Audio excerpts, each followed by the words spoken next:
Ketika mereka sampai di tempat yang bernama Tengkorak, mereka menyalibkan Yesus di situ, dan juga kedua orang penjahat itu, yang seorang di sebelah kanannya, dan yang lain di sebelah kirinya. Yesus berkata, "Ya Bapa, ampunilah mereka, sebab mereka tidak tahu apa yang mereka perbuat."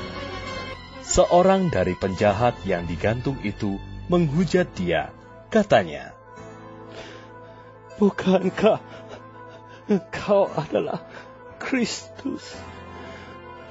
Selamatkanlah dirimu dan kami." Tetapi yang seorang menegur dia, katanya,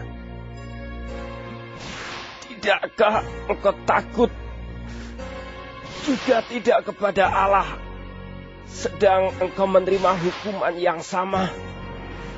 Kita memang selayaknya dihukum, sebab kita menerima balasan yang setimpal dengan perbuatan kita. Tetapi orang ini tidak berbuat sesuatu yang salah." Lalu ia berkata, "Yesus, ingatlah akan aku apabila engkau datang sebagai Raja."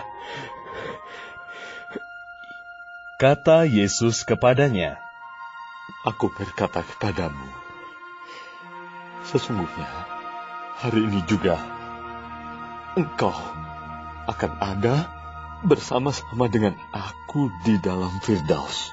Dekat salib Yesus berdiri ibunya dan saudara ibunya, Maria, istri Klopas, dan Maria Magdalena.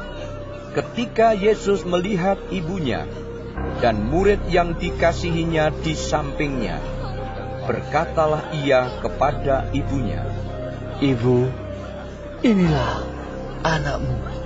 Kemudian katanya kepada murid-muridnya, "Inilah ibumu."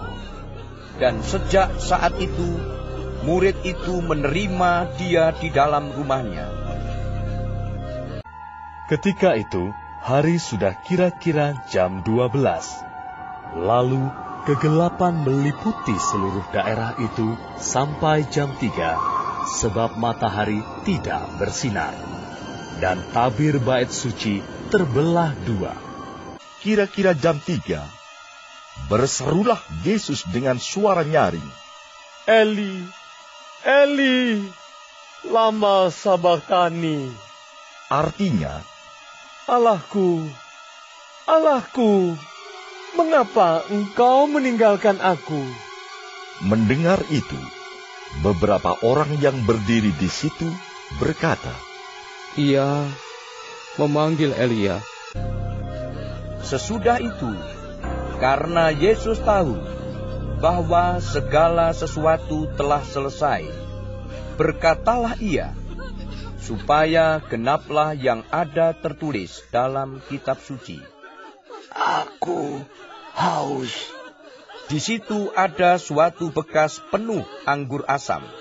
Maka mereka mencucukkan bunga karang yang telah dicelupkan dalam anggur asam pada sebatang hisop, lalu mengunjukkannya ke mulut Yesus. Sesudah Yesus meminum anggur asam itu, berkatalah ia, "Sudah selesai." Lalu Yesus berseru dengan suara nyaring, "Ya Bapa, ke dalam tanganmu kuserahkan nyawaku." Dan sesudah berkata demikian, ia menyerahkan nyawanya.